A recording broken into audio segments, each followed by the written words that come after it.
Hello दोस्तों, कैसे हैं आप सब। आज की हमारी कहानी है नालायक बेटे। अगर अच्छी लगे तो चैनल को लाइक, शेयर और सब्सक्राइब करना ना भूलें। आरती जी के आंसू लगातार बह रहे थे। अस्पताल के बाहर अकेले बैठी उनकी सिसकियां रुकने का नाम नहीं ले रही थी। बूढ़ी आंखों पर लगा चश्मा भीग रहा था, जिसे उतारकर वो अपनी साड़ी के पल्लू से बार बार पोंछ रही थीं।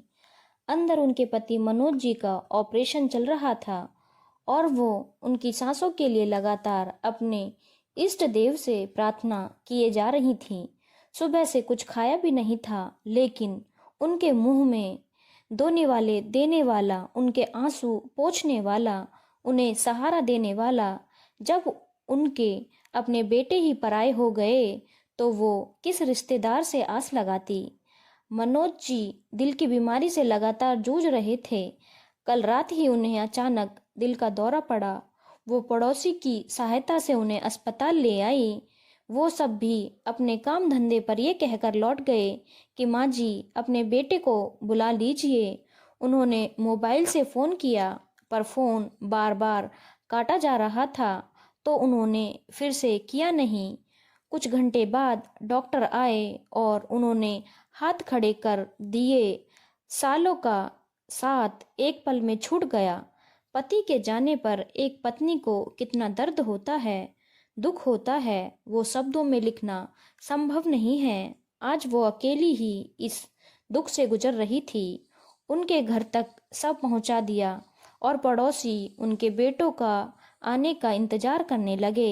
एक बेटा तो घंटे 2 घंटे की ही दूरी पर रहता था और दूसरा विदेश रहता था। सुबह से शाम हो गई, पर पास में रह रहा बेटे का कहीं अता पता नहीं था। उनकी बूढ़ी आंखें भी थक गई थीं। आखिर उन्होंने ही अपने पति को मुखाग्नि देने का निर्णय लिया।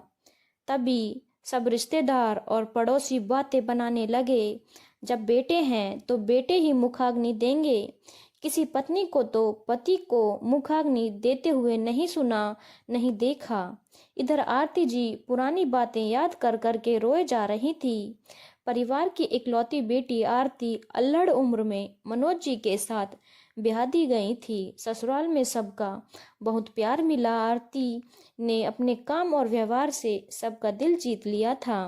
मनोज जी का घर उन्होंने पूरी ईमानदारी के साथ चलाया था। समय के साथ वो 2 बेटों की माँ बन गई थी। 2 बेटों की माँ है, बुढ़ापे में राज करेगी। सभी आरती जी के भाग्य की सराहना करते थे। उन्होंने भी अपने बड़ा बेटा विनय पढ़ाई में होशियार था।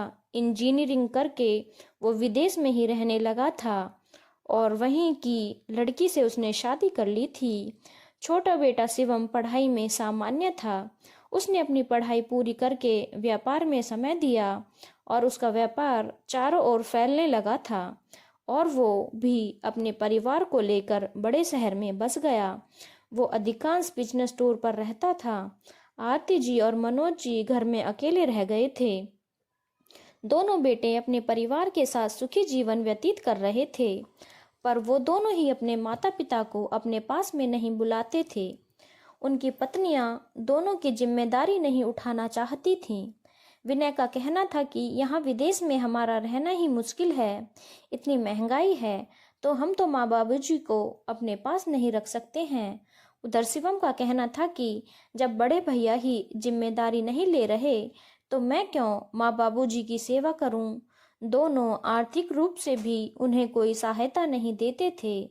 2 बेटों की माँ राज करेगी, ये बातें याद आते ही आरती जी की आंखें भीग आती थी। आखिर आरती जी ने ही अपने पति को मुखाग्नि दी और पति की 13वीं चल रही थी कि अचानक देखा दोनों बेटे सामने खड़े थे। उनकी नजरें अपनी बहू और पोते पोतियों को ढूंढ रही थीं, पर वो दोनों अकेले ही आए थे। आरती जी एकदम पत्थर हो गई। उनके आंसू भी सूख चुके थे। वो एकदम तेज आवाज में बोली, धिक्कार है तुम दोनों पर जो अपने पिता की बीमारी में उन्हें संभालने नहीं आए। उनकी मृत्यु हो गई, अंतिम दर्शन करने नहीं आए, अपनी माँ के आंसू पोंछने नहीं आए, तो अब किस लिए आए हो। तुम दोनों वहीं खड़े रहो, अंदर कदम रखने की जरूरत नहीं है। माँ, मैं तो विदेश में था, कैसे आता? अब पिताजी तो जा चुके थे, तब आता या अब आया उससे फर्क क्या पड़ गया है? मैंने सोचा सारे काम एक साथ ही निपटा आऊँगा। विनय ने कहा। माँ, बड़े बड़े बड़े भैया नहीं आए क्योंकि उनकी मजबूरी थी, तो मेरी भी मजबूरी थी। बहुत ज़रूरी बिजनेस मीटिंग थी। मैं नहीं जाता तो लाखों का नुकसान हो जाता। अब तो आ गया हूँ। शिवम भाव शून्य होकर बोला। धिक्कार है मेरी कोख पर जो मैंने तुम जैसे नालायकों को जन्म दिया। विनय, तो इतना भी दूर नहीं रहता कि एक दिन में आ नहीं सके, और शिवम तो पास में रहकर भी नहीं आया। तो अब तुम दोनों क्या लेने आए हो? अब तो सब खत्म हो चुके हैं। अब तुम दोनों की जरूरत नहीं है मुझे। आरती जी ने उसी तेज स्वर में कहा। माँ, हम दोनों जायदाद का बंटवारा लेने आए हैं। आज सभी रिश्तेदार भी हैं। इनके सामने ही फैसला हो जाएगा। बाद में कुछ ऊंच नीच हो गई तो सब बातें बनाएंगे। विनय भैया तो चले जाएंगे, मुझे ही सुनना पड़ेगा। शिवम बोला। कौन सी जायदाद, कौन सा बंटवारा? यहाँ कुछ नहीं है। आरती जी बोली। माँ, पिताजी के खेत थे और ये घर भी है। हमें 2 दिन पहले ही पता चला कि यहाँ थोड़े किलोमीटर दूर एयरपोर्ट बन रहा है और हमारा घर और खेत बीच में आ रहा है। हमें सरकार से चौगुनी धनराशि मिलेगी। आप अकेले कैसे इतने सारे करोड़ों रुपए संभालेंगी? आपको हमारी जरूरत पड़ेगी। विनय बोला। ये सुनकर आरती जी हंसने लगी। अगर यहाँ पर एयरपोर्ट नहीं आता तो तुम दोनों तो आते ही नहीं। मैंने अपने बीमार पति के शव को अकेले संभाल लिया तो मैं कुछ भी संभाल सकती हूँ। मैंने अपने बुढ़ापा अकेले संभाल लिया तो मैं कुछ भी कर सकती हूँ। तुम दोनों चले जाओ, मुझे तुम्हारी कोई ज़रूरत नहीं है। ये घर, ये खेत, करोड़ों करोड़ों रुपये मैं खुद संभाल लूँगी। मैं ये सब वृद्ध आश्रम में दान करके जाऊंगी, क्योंकि तुम जैसे बेटे जिस माता पिता के हो जाएं तो उनका अंतिम सहारा वृद्ध आश्रम ही होता है। और उन्होंने घर का दरवाजा बंद कर दिया। दोनों बेटे माँ का ये रूप देखकर दंग रह गए और चुपचाप चले गए।